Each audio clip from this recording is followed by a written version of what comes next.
आगे बढ़ते हैं। अमेरिका के रेसिप्रोकल टैक्स की मार से बचने के लिए भारत ने अमेरिका के साथ जिस व्यापार समझौते पर आगे बढ़ने की बात कही है, उसमें अमेरिका की तरफ से भारत पर एग्री प्रोडक्ट पर टैक्स घटाने का दबाव बनाया जा सकता है।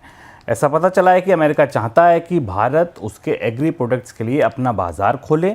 अमेरिकी राष्ट्रपति डोनाल्ड ट्रंप भी एक्सपोर्ट को बढ़ाने के लिए कृषि एक्सपोर्ट पर ज़्यादा जोर दे रहे हैं।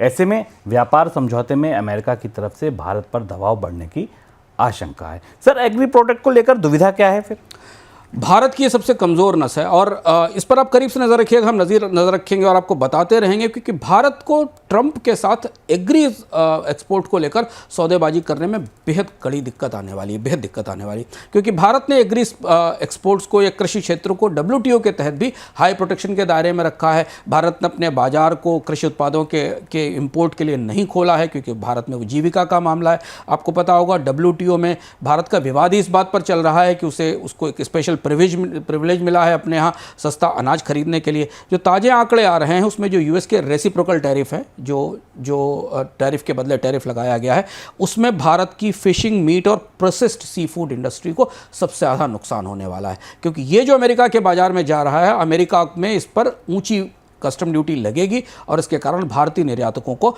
नुकसान होगा। करीब करीब ये $2.58 बिलियन का एक्सपोर्ट है और इसका जो टैरिफ डिफरेंशियल है वो 27% है, 27 से 28% के आसपास है। यानी इसी तरीके के उत्पादों पर अमेरिका में जो ड्यूटी है वो 27% कम है और भारत में वो ड्यूटी ज़्यादा है। अमेरिका लगभग यही ड्यूटी वहाँ इन सामानों पर लगाएगा। अब यहाँ से भारत की सबसे बड़ी चुनौती ये है कि एग्री एक्सपोर्ट पर ट्रंप को राजी कैसे किया जाए, क्योंकि ट्रंप किसानों को लुभाने के लिए कॉर्न, सोयाबीन, फिश और मीट, इन सारे प्रोडक्ट्स को भारतीय बाजार में लाना चाहते हैं।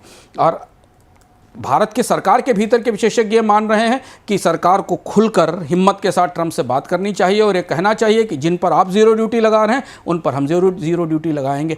अगर आप ज़ीरो ड्यूटी हमें दे रहे हैं तो हमारे उत्पादों पर ज़ीरो ड्यूटी लगाई जाए। पर अभी वैसी कुछ तैयारी नहीं दिख रही है। पर एग्रीकल्चर एक ऐसा गंभीर पहलू है जो इस डील में बड़ी मुश्किल बनेगा। हम आपको बताते चलें कि एग्रीकल्चर को लेकर ट्रंप ने अपने पिछले कार्यकाल में चाइना पर भी ड्यूटी लगाई थी और चाइना ने उसके ऊपर रिटेलिएट करके ड्यूटी लगाई थी और फिर एग्रीकल्चर ड्यूटीज़ को लेकर ट्रंप और चाइना के बीच में एक सहमति बनी थी। तो ये सबसे कमजोर नस है। सरकार इसे कैसे संभालेगी, इस पर निगाहें रहेंगी।